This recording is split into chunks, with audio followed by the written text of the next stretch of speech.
오늘의 10분 말씀.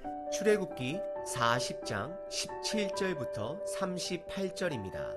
38절 한 절 읽겠습니다.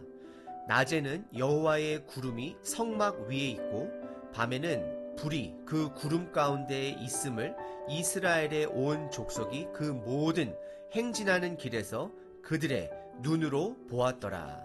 오늘은 출애굽기의 마지막 부분입니다. 출애굽기의 시작은 노예된 이스라엘 백성들을 하나님께서 모세를 통해 부르심으로 시작되었습니다. 그리고 이스라엘 백성들은 수많은 사건들과 우여곡절을 지나 오늘 본문에 드디어 성막을 완성하게 됩니다. 그리고 그 성막에 하나님의 영광이 공식적으로 내려오게 됩니다. 그 공식적 영광의 첫 번째 모습은 바로 완성된 성막 그 자체입니다. 그리고 두 번째는 구름기둥과 불기둥입니다. 이 구름기둥과 불기둥이 앞으로 이스라엘을 광야에서 인도하기 시작합니다. 출애굽기 전체를 통해서 이스라엘 백성을 주도권적으로 인도하신 분은 하나님이셨습니다. 출애굽기 시작은 모세를 통해 그들을 인도하셨지만 이제는 하나님의 영광의 상징인 성막과 구름기둥과 불기둥이 그들을 인도하게 됩니다. 오늘 본문을 통해 비록 우리에게는 성막도 없고 구름기둥과 불기둥도 없지만 우리를 인도하시는 하나님의 영광이 무엇인지 다시 한번 발견하는 시간 되시길 바랍니다. 오늘 본문은 크게 두 부분으로 나눌 수 있습니다. 첫 번째는 성막을 드디어 완성하는 내용입니다. 그리고 두 번째는 하나님의 임재가 공식적으로 성막에 내려옵니다. 오늘 본문의 첫 번째 부분은 17절부터 33절까지 성막을 드디어 완성하게 되는 장면을 살펴볼 수 있습니다. 성막을 완성하여 처음으로 성막을 세우는 일은 이스라엘 달력으로 첫째 달에 하게 됩니다. 이스라엘의 첫째 달은 애굽에서 노예였던 신분이 처음으로 자유를 얻고 해방되는 날입니다. 그리고 17절에 보면 성막을 세우는 날이 광야에서 나온 지 1년 된 날임을 확인하실 수 있습니다. 17절입니다. 둘째 해 첫째 달 곧 그 달의 초하루에 성막을 세우니라. 이스라엘 백성들은 성막을 하루 만에 세우고 또 하루 만에 접어야만 했습니다. 왜냐하면 하나님의 영광이 움직이기 시작하면 바로바로 따라가야 하기 때문입니다. 그리고 오늘 본문의 특징 중 하나는 여호와께서 모세에게 명령하신 대로 되니라는 표현이 총 7번 반복되어집니다.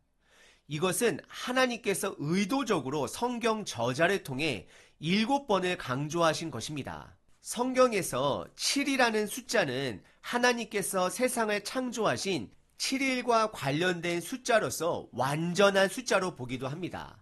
그리고 다시 한번 성전 짓는 순서를 9가지로 확인을 한다면 첫 번째는 먼저 성막을 세웁니다. 그리고 두 번째는 증거궤, 언약궤를 성막 안쪽에 두게 됩니다. 그리고 세 번째는 휘장을 그곳에 가려서 성막 안에 지성소의 공간을 만들게 됩니다. 그리고 네 번째는 성소에 떡상을 두게 됩니다. 그리고 다섯 번째는 떡상 바로 앞에 등잔대를 두어 불을 밝히게 됩니다. 그리고 여섯 번째는 분향단을 지성소 회장 앞에 두게 됩니다. 그리고 일곱 번째는 성막 밖으로 이동하여 뜰에 번제단을 두게 됩니다. 그리고 여덟 번째는 그 번제단 앞에 그리고 성막 앞에 물두멍을 두게 됩니다. 그리고 마지막 9번째는 성막 주변에 울타리를 만들므로 성막의 뜰을 완성하게 되는 것입니다. 오늘 본문에서 7번 반복되어진 그 표현이 저와 여러분들 삶에 반복되어지기를 기도합니다. 여호와께서 저와 여러분들에게 명령하신 대로 되니라. 오늘 본문의 첫 번째 부분은 이스라엘 백성들이 하나님의 말씀에 순종함으로 성전이 완성되어졌음을 강조하였습니다. 그리고 오늘 본문의 두 번째 부분은 그들의 순종으로 인해 일어난 사건에 대해 말하고 있습니다. 그것은 바로 하나님의 영광이 내려오게 된 것입니다. 34절서부터 38절입니다. 그동안 이스라엘 백성들은 하나님의 영광을 잠깐 맛을 봤습니다. 예를 들어 홍해 사건을 통해 경험하였고, 시내산에서 불과 연기를 통해서 경험하였고, 하나님을 만나러 시내산에 올라간 모세의 얼굴을 통해서, 그의 빛난 얼굴을 통해서 경험했습니다. 하지만 이제는 하나님의 영광이 공식적으로 성막에 내려옵니다. 34절에 구름이 성막 위에 덮이고 그분의 영광이 충만했음을 성경은 말합니다. 그러자 하나님의 중재 역할을 했던 모세도 그 성막 안에 들어갈 수 없었다라고 성경은 고백하고 있습니다. 그리고 36절서부터 38절은 더 이상 모세가 그들을 인도하는 것이 아니라 하나님의 영광의 상징인 구름 기둥과 불 기둥이 성막을 중심으로 인도하게 됨을 설명하고 있습니다. 36절에 구름 기둥이 성막 위에 떠오르게 되면 그들은 이동 준비를 하게 됩니다. 그리고 38절 마지막 절에 모든 이스라엘 백성들이 그들의 눈으로 하나님이 그들과 함께하는 것을 볼 수 있었다라고 성경은 말하며 출애굽기서를 끝내고 있습니다. 출애굽기서는 하나님의 은혜가 듬뿍 담겨져 있는 책입니다. 이 은혜는 신약으로 넘어와 복음이라는 단어로 사용되어집니다. 우리의 목적은 구원받는 것에서 끝나지 않습니다. 거기에서 머물지 않습니다. 하나님을 찬양하는 것이 목적인 것입니다.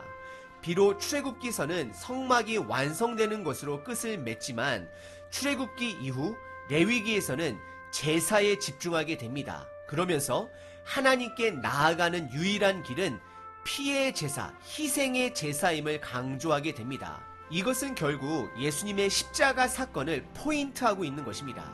그리고 하나님께서 이스라엘 백성들에게 성막을 주신 것처럼 저와 여러분들에게는 하나님께서 예수님을 주셨습니다.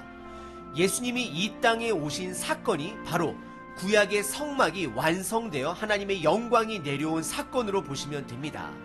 요한복음 1장 14절에 말씀이 육신이 되어 우리 가운데 거하심에 우리가 그의 영광을 보니 아버지의 독생자의 영광이요 은혜가 진리가 충만하더라 라고 말씀하고 있습니다. 이것은 어떻게 보면 오늘 본문 출애굽기 마지막 장을 요한복음에서 반복하고 있는 것처럼 보여집니다. 그리고 성막이 완성되는 것으로 그리고 예수님이 이 땅에 오신 것으로 인해서 끝나지 않습니다.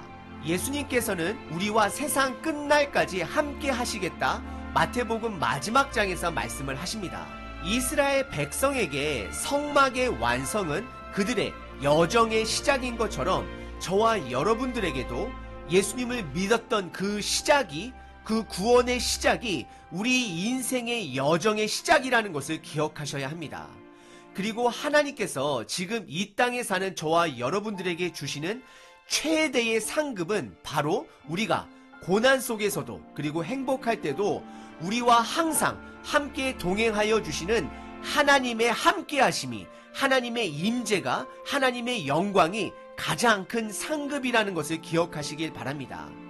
오늘도 비록 우리 삶에 고난이 있을지라도 나와 함께 동행해 주시는 하나님을 의지하며 힘내시는 하루 되시길 바랍니다.